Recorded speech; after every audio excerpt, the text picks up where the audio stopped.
Hello friends, जय जगन्नाथ। केमती अछंदी आपण माने? आशा करछि आपण माने बहुत भलरे थिबे। चलंतु आज गोटे रेसिपी मु शेयर करछि, सेटा होछि हबिष डालमा। तो कार्तिक मासरे ओडिसा रे बहुत फेमस है रेसिपीटा। एठी मु एबे पानी गरम हबा को रखि देली। पानी बॉईल हैला परे धोई रखिथिबा मुग जाई को एथरे हमें दे दबा। केयरफुली पकेबे, एमती टिके मिक्स कर देबे। मिक्स करला परे टिके फुटीबा पई ताको छाड़ देबे। देखंतु एबे हमर बॉईल हे जाई छी, केते फेणो आसी जाई छी। तो ए फेणो जाको बाहर कर देबे, नहले गोटे स्मेल आसीबो, भल लागिवनी सेटा टेस्ट रे। तो तापरे काटी रखिथिबा परिबा को पकई देबे। मु एठी कंचा कदली, गुआर आउ मंजा, सारू को नहीं छोट छोट करी काटी देइछि। तापरे लूण दे घोड़े देबे। देखंतु एठी डाली आ परिबा सिझी आसिलाणी। एमती टिके टिके मझरे मझरे मिक्स कर दोथिबे। एबे कोरी रखिथिबा अदा को एथरे आमे दे दबा। कंचा लंका भी छेची की देई परिबे, मु लास्ट रे ऐड कर दीथली, एबे भूली जाइथली। एठी कोरा नडिया भी दे दबा।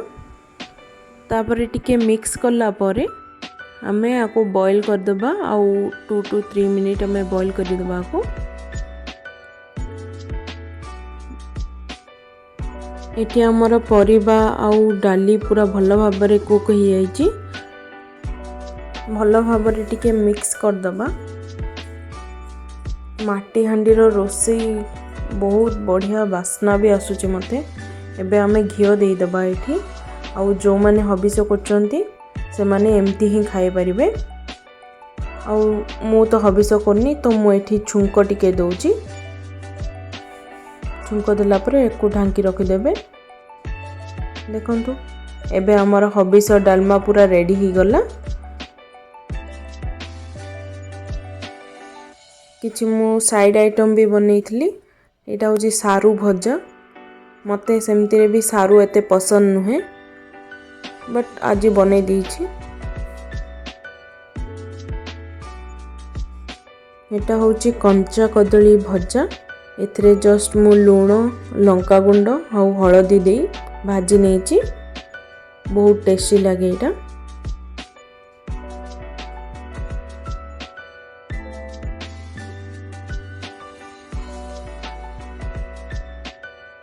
आउ एटा होची मोर बहुत पसंद, सेटा होची दही नडिया सलाड। एटा बहुत इजी आउ बहुत टेस्टी भी लागे भात सहित खाइबा को।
एमती गरम गरम भात डाली ऊपर घिओ टिके पकई देबे।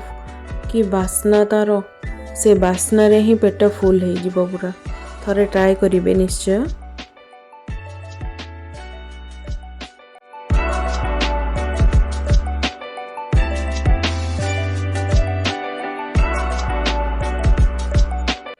आउ ए आइटमटा काहाकु आगु पसंद मते कमेंट रे निश्चय जणेबे।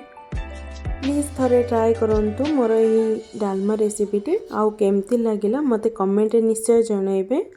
पुणी देखा हबो नुआ ब्लॉग रे नुआ रेसिपी सहित। Please like share subscribe my channel. Thank you. ଜୟ ଜଗନ୍ନାଥ।